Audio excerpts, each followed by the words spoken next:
Hello everyone. Yes, hello बेटा। अस्सलाम वालेकुम। ओके, कौन कौन हमारे साथ हैं? यस, हुरिया। गुड गुड बेटा, ठीक है। और कौन है? सब कैसे जा रहा है? कल का लेक्चर समझ में आ गया था सबको? हाँ, definitely. Yes, I am also fine बेटा टू। ठीक है।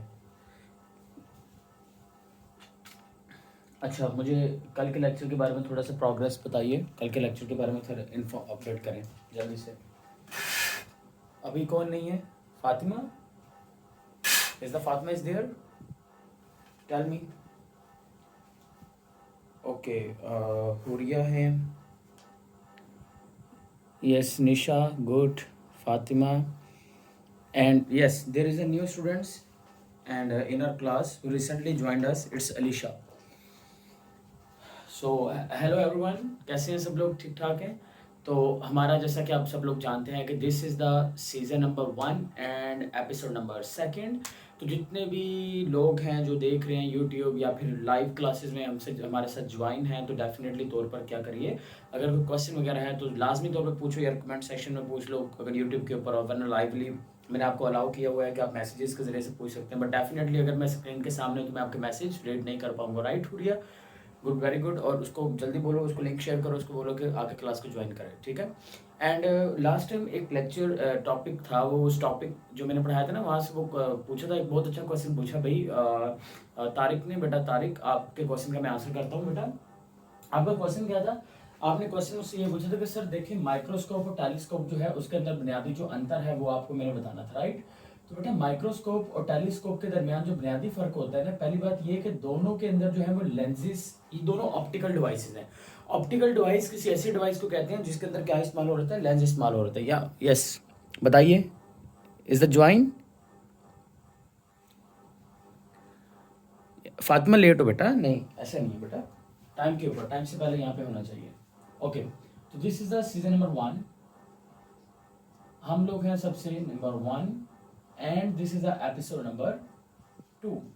तो बेटा जो नए स्टूडेंट्स हैं जो हमें देख रहे हैं, तो मैं आप सबको सजेस्ट करूंगा कि हमारी जो रेगुलर क्लासेस हैं वो ऑनलाइन चलती हैं, तो आप हमसे ज्वाइन करिए। हम आपको पूरे कोर्सेज करवाते हैं, मेरे पास एक प्रॉपर टीम है जो कि काम करती है, तो डेफिनेटली तौर पर आप ज्वाइन करिए। जो नंबर होगा वो आपको चैनल के ऊपर मिल जाएगा। और हाँ, दूसरा सेकंड अनाउंसमेंट ये है कि जो चैप्टर 2 के लेक्चर्स होंगे may be could be available on the Alpha Academy इजमान, उसके ऊपर अवेलेबल होंगे, तो उसको भी जाके जल्दी से सब्सक्राइब कर लो, ठीक है। और जो नोट्स वगैरह होंगे, नोट्स आपको अवेलेबल होंगे। और जो हमारे रेगुलर स्टूडेंट्स हैं उनके लिए वो फ्री ऑफ कॉस्ट है, और जो बाकी स्टूडेंट्स होंगे वो हमसे कॉन्टैक्ट करें तो उनको डेफिनेटली तौर पर बाय करने पड़ेंगे, लेकिन बहुत कम रेट के ऊपर हम उनको सेल करेंगे। लेकिन इतनी प्राइस के ऊपर सेल जरूर करेंगे कि जो डेफिनेटली तौर पर जितना उसके ऊपर एक्सपेंस लगे हैं, और क्योंकि बहुत वैल्यूएबल नोट्स हैं। Although I have a best team and the certified teachers as well, so that's why I am proud of to be as a partner of this program. And right now, and secondly is Tariq Bulidi. Yes, हाँ you. बेटा आप सुने गौर से, आपको notes नहीं मिलेंगे। क्यों नहीं मिलेंगे? बिकॉज आप रेगुलर क्लासेस में आके ज्वाइन नहीं किया। आपने कहा सर यूट्यूब के ऊपर देना, मैंने आपको दे दिया लेक्चर, बट यहाँ पे रेगुलर में ज्वाइन करो फिर मैं आपको दूंगा। अभी मैं क्वेश्चन देखता हूँ, अगर हाँ बेटा एनीवन एल्स कोई क्वेश्चन वगैरह है आपका भी तो पूछो, मैं उसका आंसर करने वाला हूँ डेफिनेटली। टेलीस्कोप का, जी जी बेटा टेलीस्कोप, हाँ डेफिनेटली वही है, वही चीज़ है। तो मैं बात कर रहा था, मैंने कहा था कि माइक्रोस्कोप और टेलीस्कोप क्या है। मैंने कहा था जी एक्चुअल में ये क्या होता है, ये एक ऐसा यंत्र है जो कि एक ऑप्टिकल यंत्र है। मतलब यंत्र का मतलब डिवाइस है, इंस्ट्रूमेंट है। इसमें होता है क्या कि माइक्रोस्कोप से किसी जो चीज़ होती है उसको बड़ा करके देखते हैं, और वहीं पर अगर टेलीस्कोप की बात करें तो टेलीस्कोप में भी हम चीज़ों को बड़ा करके देखते हैं, लेकिन दोनों में फ़र्क होता है। दोनों में फ़र्क क्या होता है कि माइक्रोस्कोप में जो चीज़ करीब है उसको बड़ा करना है उसके साइज से, और यहाँ पर टेलीस्कोप में क्या होता है कि चीज़ हमारे हमसे बहुत ज़्यादा दूर है। सही है ना? चीज़ हमसे बहुत ज़्यादा दूर है, हमने उस चीज़ को देखना है, यानी कि किस्म का हम उसको जूम ही कर रहे हैं, लेकिन वो चीज़ बहुत ज़्यादा दूर होती है। दोनों में फ़र्क होता है। दोबारा से देख लें, आपके लेवल के ऊपर इतनी एक्सप्लेनेशन दूंगा, इससे ज़्यादा नहीं। माइक्रोस्कोप में क्या है कि देखो ये यहाँ पर ये आई है और ये मेरे पास ऑब्जेक्ट है, तो इसको मैंने बड़ा करना है, तो इसको बड़ा करने के लिए मैं माइक्रोस्कोप यूज़ करूंगा। तो और वहीं पे देखिए जो मेरे पास टेलीस्कोप है, ऑब्जेक्ट जो है वो यहाँ पर बहुत दूर है, तो ऑब्जेक्ट जो कि बहुत दूर है, इस दूर वाले ऑब्जेक्ट को देखने के लिए और इसको बड़ा करने के लिए हमें देखने के लिए किस चीज़ की जरूरत पड़ेगी? डेफिनेटली तौर पर मुझे जरूरत पड़ेगी टेलीस्कोप की जरूरत पड़ेगी। तो इस तरह से ये चीज़ आपने याद रखनी है टेलीस्कोप और माइक्रोस्कोप के बारे में। Is it clear? Undoubtedly telescope की जो डिस्कवरी है बेटा वो फिजिकल साइंसेस के साथ कनेक्टेड है, और माइक्रोस्कोप की जो डिस्कवरी है वो बायोलॉजिकल साइंसेस के साथ कनेक्टेड है। फिजिकल साइंसेस का मतलब जितनी भी जियोग्राफी है, जो प्लानिटरी इकोसिस्टम है, या फिर गैलेक्सी के बारे में है, पृथ्वी के बारे में है, आकाश गंगा के बारे में है, ये सब कुछ किसके बारे में है, ये इसके लिए हमें किस चीज़ की जरूरत पड़ेगी, डेफिनेटली टेलीस्कोप की जरूरत पड़ेगी। वहीं पर अगर बात करते हैं सेल के बारे में, जो कि हमने आज डिटेल में लेके भी चलना है एनिमल और प्लांट सेल को, तो वो किसके बारे में चलेगी बेटा, वो चली जाएगी इस चीज़ के बारे में। इज इट क्लियर बेटा जी? जल्दी से मुझे थम्स अप भेजिए, हरिओ थम्स अप भेजिए, फिर हम शुरू करते हैं। नहीं बेटा डेफिनेटली माइक्रोस्कोप की टाइप्स होती हैं, हाँ गुड। मैंने जो पूछा था वो जो मैंने बताया था वो लाइट माइक्रोस्कोप थी भाई, इलेक्ट्रॉन माइक्रोस्कोप भी होती है। हाँ जी, इलेक्ट्रॉन माइक्रोस्कोप भी है। It is discovered in 1935 Fatima, it is discovered in 1935 और बाय द अरेंस्ट्रूस्का, ठीक है जी। और लकीली पाकिस्तान के पास भी कुछ एक दो शायद हैं, और हमारे पास इतना कोई काबिल बंदा ही नहीं है कि शायद जिसको हम जो है वो रिसर्च के अंदर इसको इंक्लूड करें। यस चलिए शुरू करते हैं बेटा आज का टॉपिक।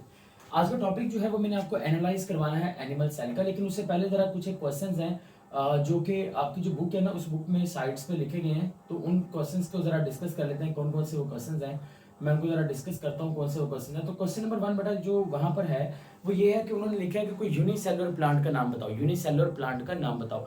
अगर मैं यूनिसेलुलर प्लांट की बात करूँ तो बेटा आपने वहाँ पर लिख लो जाके क्लेमेडोमोनास, क्लेमेडोमोनास जो है बेटा ये एक यूनिसेलुलर प्लांट होता है। Chlamydomonas is a unicellular plant. इसी तरह से अगर बात करें Chlorella is a unicellular plant, it is also known as a green algae. Green algae लिख लो, क्लोरिया लिख लो, ये कि एक यूनिसेलुलर प्लांट होता है जो कि सिंगल सेल के ऊपर क्या होता है, मुश्तमिल होता है। फिर वहां पर एक क्वेश्चन पूछा गया था, वो ये पूछा गया था कि अगर हम एप्पल सेल की बात करते हैं और फ्रॉग सेल की बात करते हैं, दोनों के अंदर डिफरेंस क्या होता है। हाँ, एप्पल सेल और फ्रॉग सेल। देखो अगर गौर से देखो तो जो एप्पल है वो एक्चुअल में क्या है, Apple is a plant. Apple क्या है, एप्पल एक प्लांट है। तो वहां पर हम किसको डिस्कस करने वाले हैं, प्लांट सेल को डिस्कस करने वाले हैं। और वहीं पर अगर फ्रॉग की बात करें तो जो फ्रॉग सेल है बेटा वो हमारे पास क्या होता है, फ्रॉग सेल एक एनिमल सेल है। तो डेफिनेटली ये एक एनिमल सेल है, तो इसके अंदर हम उसको डिस्कस करने वाले हैं। पहले मेक श्योर करें बेटा क्या वॉइस क्लियर आ रही है, क्योंकि लास्ट टाइम मुझे बच्चा कह रहा था कि वॉइस में थोड़ा प्रॉब्लम है। Is the voice is clear, screen is okay? Yes okay, Huriya yes ठीक है, निशा गुड, अलीशा यस ठीक है। ओके बेटा क्लास को शेयर करें, ज़्यादा से ज़्यादा क्लास को शेयर करें ताकि ज़्यादा से ज़्यादा स्टूडेंट्स जो हैं वो हमारे साथ अटैच हो सकें इस ऑनलाइन प्रोग्राम के अंदर। बेटा जो फ़ी है वो बहुत ही कम है, बहुत ज़्यादा फ़ी नहीं है, तो मैं आपको बता दूं 1000 के करीब की फ़ी आएगी, ठीक है। और अगर डेफिनेटली तौर पर हमारा जो सेशंस लाइव सेशंस में आओगे तो उसकी जो फ़ी होगी ना वो कंपेंसेट हो जाती है अगर आप एक से ज़्यादा सब्जेक्ट चूज़ करते हैं। एक सब्जेक्ट चूज़ करोगे तो डेफिनेटली तौर पर थाउजेंड्स के अंदर आपको वो कर लेंगे, लेकिन बेस्ट लेक्चर्स मिलेंगे। और अगर एक से ज़्यादा में जाओगे तो वो कंपेंसेट करके वो आपको 600-700 के राउंड अबाउट पड़ जाएगी, लेकिन उसके लिए आपको सब्जेक्ट जो है वो 3-4 चूज़ करने पड़ते हैं, डेट्स वाई। बाकी वो टेक्निकल टीम जो है ना उससे आप रब्ता कर सकते हो, वो भी आपको इन्फॉर्म कर देंगे, ठीक है जी। अच्छा अब सबसे पहले मेरा जो काम है ना वो है आपको एनिमल समझाना, क्योंकि एनिमल सेल समझाऊंगा, प्लांट सेल समझाऊंगा, फिर तो ये एप्पल और फ्रॉग के बारे में बात होगी ना, तो इस तरह से ये चीज़ आपने याद रखनी है। बेटा सबसे पहली बात ये है कि एनिमल सेल और प्लांट सेल में बुनियादी फर्क क्या होता है। देखो अगर मैं एक सेल आपके सामने प्लेस कर दूं और मैं कहूं कि बताइए मुझे ये कौन सा सेल है, तो आप कैसे पहचान के बताएंगे कि सर ये एनिमल सेल है या प्लांट सेल है। नॉर्मल तौर पर बच्चों को ये लगता है कि सर जो गोल सेल होता है वो एनिमल सेल होता है, ये ऐसा नहीं है कुछ भी। इधर गौर से सुनो यार, ऐसा नहीं होता। एनिमल सेल की पहचान ये होती है कि एनिमल सेल में सिर्फ बाहर की तरफ एक मेम्ब्रेन होती है, और वो जो मेम्ब्रेन होती है उस मेम्ब्रेन को हम नाम देते हैं प्लाज्मा मेम्ब्रेन का। एनिमल सेल में बाहर की तरफ सिर्फ एक मेम्ब्रेन होती है, उस मेम्ब्रेन को क्या नाम देते हैं, प्लाज्मा मेम्ब्रेन का। वहीं पर अगर प्लांट सेल की बात करें तो प्लांट सेल में आपने याद रखना है कि प्लांट सेल में 2 मेम्ब्रेन्स होती हैं। तो ये देखो जरा प्लांट सेल में आपको बना के दिखा रहा हूँ, प्लांट सेल में 2 मेम्ब्रेन्स होती हैं भाई, 2 मेम्ब्रेन्स हैं यहाँ पे।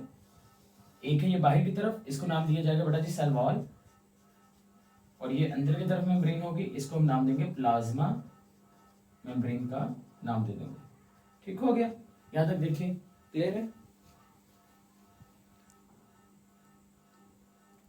हाँ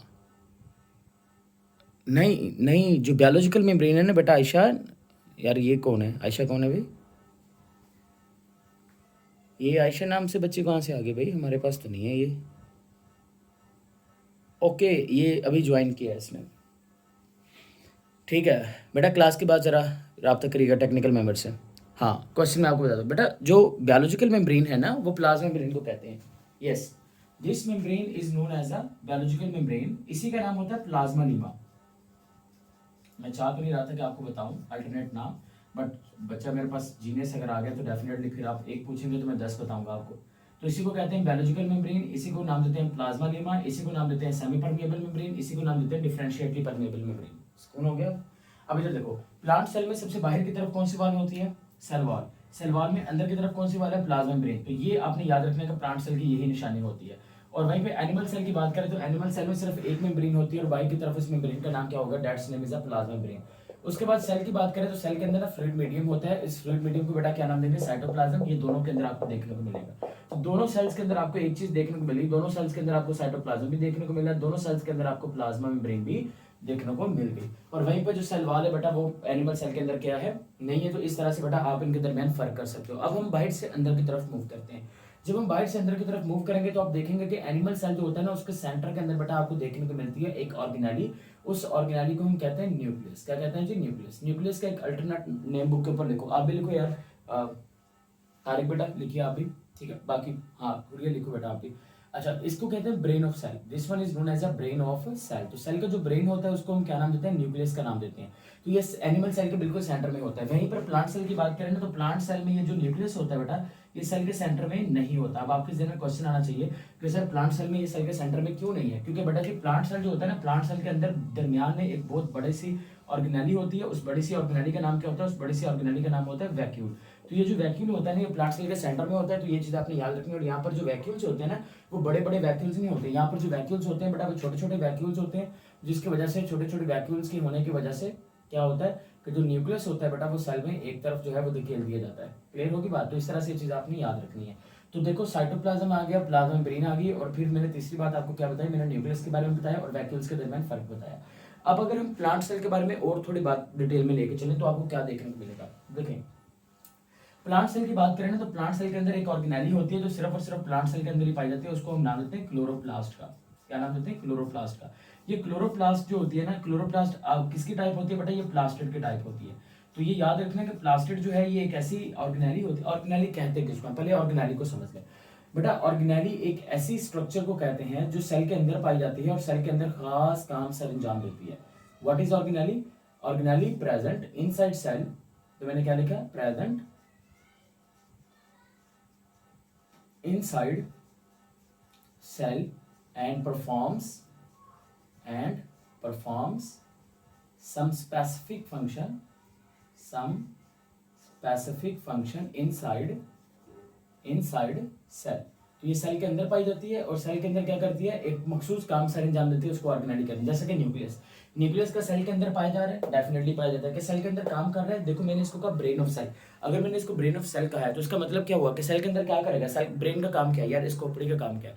सारी दिमाग की तमाम बॉडी को कंट्रोल करने की जिम्मेदारी इसकी है ना। तो इसी तरह से जो सेल होता है ना, सेल में तो पूरे सेल को कंट्रोल करने की जो जिम्मेदारी किसकी होती है ना? इस खोपड़ी की होती है। इसलिए इसको कहते हैं ब्रेन ऑफ सेल। तो इस तरह से ये चीज आपने याद रखनी है। तो ब्रेन ऑफ सेल। अगर मैं ये पूछूं कि सेल के जो मेन कंपोनेंट होते हैं वो कौन से होते हैं, आपने उस मेन कंपोनेंट में सेल वाल को नहीं लेके आना, क्योंकि सेल वाल जो होते हैं ना बेटा ये मेन कंपोनेंट में नहीं है। अगर मैं पूछूं ना कि मुझे बताओ यूनिवर्सल स्ट्रक्चर्स कौन कौन से होते हैं सेल के अंदर, मैं सिंपल सेल की बात कर रहा हूं, मैंने एनिमल और प्लांट सेल की बात ही नहीं की, मैंने यूनिवर्सली तौर पर पूछा। मैंने कहा यूनिवर्सली तौर पर कौन सी वो स्ट्रक्चर्स हैं जो सेल्स के अंदर पाई जाती हैं। तो आपने कहना है सर यूनिवर्सली तौर पर अगर देखा जाए ना जो हर सेल के अंदर होती है, जो प्लांट के अंदर भी एनिमल के अंदर भी, तो आपने कहना है सर उसके अंदर आता है न्यूक्लियस, उसके अंदर सर आता है प्लाज्मा मेम्ब्रेन, उसके अंदर आता है साइटोप्लाज्म। आपने ये तीन चीजों के बारे में बात करनी है कि ये तीन चीजें होती है ना कि यूनिवर्सली तौर पर प्लांट सेल में भी है, यूनिवर्सली तौर पर एनिमल सेल के अंदर भी, दोनों के अंदर पाई जाती है। Is it clear? यहाँ तक यार ये लाइट बंद हो गया, आपने बताया नहीं किसी ने। ये देखो अभी मैंने ऑन किया, मुझे पता ही नहीं और आपने अब में से कोई बताया भी नहीं रहा। हाँ ठीक है, हाँ बेटा मैं उस तरफ था तो डेफिनेटली तौर पर कैसे बताओगे आप? ओके ठीक है, ओके यू आर राइट। अच्छा तो यहाँ तक समझ में आया सब लोगों को? अभी तक बात की मैंने न्यूक्लियस के बारे में। न्यूक्लियस क्या है? सेल के अंदर एक सेंटर में ऑर्गेनेली होती है। अगर न्यूक्लियस को थोड़ा सा मैं डिटेल में लेके जाऊँ ना तो न्यूक्लियस जो होता है ना वो इस तरह से डबल मेम्ब्रेन होता है। ये मैं न्यूक्लियस बना के दिखा रहा हूँ। Yes this is a nucleus. Nucleus की बात करें ना तो न्यूक्लियस जो होता है ना वो दो मेम्ब्रेन्स पर मुश्किल होता है। ये देखिए दो मेम्ब्रेन्स आ गई न्यूक्लियस की, दो मेम्ब्रेन्स पर ऊपर क्या होता है? कंसिस्ट होता है, मुश्तमिल होता है। ठीक है, इस न्यूक्लियस के दरमियान ये जो मेम्ब्रेन होती है ना इसको हम नाम देते हैं nuclear membrane. This one is known as a nuclear membrane का नाम देते हैं। ये न्यूक्लियर मेम्ब्रेन है, जो डबल मेम्ब्रेन है ये क्या नाम है, न्यूक्लियर मेम्ब्रेन। और ये इनके दरमियान में जो सुराख है ना, इसको आप नाम देंगे न्यूक्लियर पोर्स का। और ये जो न्यूक्लियस होता है ना, इस न्यूक्लियस के अंदर बेटा जी आपको स्ट्रक्चर देखने को मिलती है इस तरह की। ये जो स्ट्रक्चर होते हैं ना, इस स्ट्रक्चर को आप नाम देते हैं क्रोमोसोम का, वी कॉल इट क्रोमोसोम। इसको आपने याद रखना है, क्रोमोसोम। तो जितनी भी इंफॉर्मेशन होती है ना, वो सारी की सारी इंफॉर्मेशन किसके पास होती है, वो इस क्रोमोसोम के पास होती है। और ये साइटोप्लाज्म का क्या रोल होता है, देखिए सेल के अंदर जितने भी केमिकल रिएक्शंस होने होते हैं ना, ये साइटोप्लाज्म के अंदर होने होते हैं। तो ये साइटोप्लाज्म मिलकर किस चीज से बना होता है बेटा, ये आपने याद रखना है कि ये वाटर से मिलकर बना होता है। अगर ये साइटोप्लाज्म की बात करें, ये किससे मिलकर बना है, ये वाटर से मिलकर बना है। जितने भी केमिकल रिएक्शन है वो सारे यहाँ पर हो रहे होते हैं। और प्लाज्मा मेम्ब्रेन के बारे में याद रखना है कि बेटा प्लाज्मा मेम्ब्रेन क्या होती है, ये एक लिविंग मेम्ब्रेन होती है। वहीं पर अगर सेल वॉल की बात करें तो सेल वॉल आपने याद रखना है ये नॉन लिविंग होती है। ये क्या होती है, नॉन लिविंग, और ये सिर्फ प्लांट सेल में पाई जाती है, एनिमल सेल के अंदर नहीं पाई जाती। हाँ,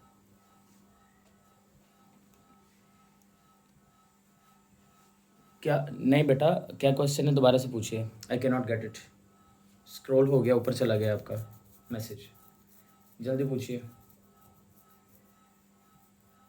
सेल वॉल नॉन लिविंग क्यों होती है? वेरी गुड क्वेश्चन बेटा, वाह एक्सीलेंट क्वेश्चन। आयशा, आयशा वाह भी वाह बेटा, बहुत अच्छे क्वेश्चंस हैं आपके। हुरिया कह रही हैं जी इनके क्वेश्चंस हमारे समय से तो बाहर हैं। तो चलो मैं आपको बेटा एक बात बताता हूँ, याद रखिएगा हुरिया बेटा, जो अच्छी किताबें हैं और अच्छे लोग होते हैं वो एक ही दिन में समझ नहीं आते, उनको समय लगता है। समझ में आई बात?